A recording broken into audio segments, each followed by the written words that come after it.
એક કે બે આપણે હેર કાપ્યું ને આપણે પેલાનો ફોટો અને અત્યારનો ફાઇનલ હવે આપણે દુકાને ભોગીએ નાખો કામ. હેલો ભાઈ, તો કેમ છો તમે બધા? ઓકે ભાઈ, તમે બધા મજામાં છો? તો અમારા નવા વ્લોગમાં તમારા ભાઈ બધાનું સ્વાગત છે. ભાઈ વ્લોગમાં ભાઈ આપણે હેર બેર કાપી નાખ્યું. તમે કંઈક આપણે લુક જોઈએ એકવાર ભાઈ ચેક કરી લ્યો તમે. આપણે હેર કાપ્યું અને આપણે પહેલાંનો ફોટો અને અત્યારનો ફોટો તમે આપણે બે થંબનેલમાં લગાડી દો. ભાઈ તમે કહી દો ભાઈ ઓલા આડાવાળા સારા લાગતા હતા ઊભાવાળા. ફાઇનલ હવે આપણે દુકાને ભોગીએ નાખો કે આપણે વાળ કાપવા બે ગયો ભાઈ.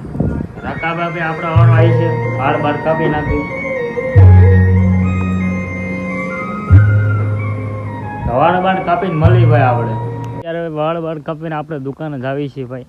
અત્યારે કાંઈ ટાઈમ 5 સાડા 5 થઈ ગયા છે અને તમે આપણે તડકો જોઈ લો. જી તડકો છે, તડકો બડકો ભાઈ તમે મોટા બટામાં જોઈ લો. બકા આ કડી નાખી ભાઈ. જે તમે કોમેન્ટ કરીને કહીજો આપણે સારી લાગે ખરાબ લાગતી હોય તો આપણે કાઢી નાખીશું. આપણે દુકાન જ આવી છે રાકાભાઈની. રાકાભાઈ દુકાને ગયો કરે આપણે ક્યાં ખબર નથી.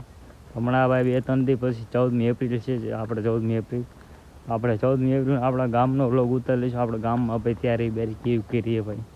14મી એપ્રિલ જોવાનું ભાઈ. વ્લોગ ભૂલતા ને કેમ કે આપણે ભાઈ થોડોક વ્લોગ ઉતારશું ભાઈ. કેવું કૂતરે આપણે કંઈ અનુભવ નથી. આ પહેલી 14મી એપ્રિલ આપણે વ્લોગ ઉતારવી છે ભાઈ બને તેટલો સપોર્ટ કરો યાર ભાઈ. ભાઈ તડકો અત્યારે બહુ જ છે ભાઈ. તો આપણે નાવા બાવાનો વ્લોગ ઉતારશું ભાઈ. આપણે તડકાનું સ્વિમિંગ પુલ છે આપણા ભાઈબંધનું. તો 4-5 દી પછી ત્યાં જાવી નાવા. ત્યારે ભાઈ 5:30 નીકળે તો આમ જો ભાઈ કેટલો તડકો લાગે. આપણે ડાયરેક્ટ મને રાકાભાઈની દુકાને ભાઈ. આપણા આઈફોનનું ભાઈ માઇક ફાટી ગયો છે એટલે ભાઈ આપણે રિપ્લેસમાં નાખ્યું ભાઈ. માઇક બેગ આવી ગયું ભાઈ. વ્લોગ ઉતારશું ભાઈ. અવાજમાં થોડુંક અવાજ સારો એટલે માઇક બેગ નાખીને આપણે ડેલી વ્લોગિંગ તો નહીં કરશું. 2-3 દી ભાઈ એક આપણે વ્લોગ નાખી દઈએ. તો ફાઇનલ ભાઈ આપણે દુકાને ફૂગી ગયા છે. આખો ભાઈ બેઠો. તો આ વ્લોગ ભાઈ એમ થાય તો અમારા ભાઈ વ્લોગમાં તમને ભાઈ મજા આવી તો ભાઈ લાઈક કરો, સબસ્ક્રાઈબ કરો. તો હવે આપણે ભાઈ બીજા વ્લોગમાં મળીએ.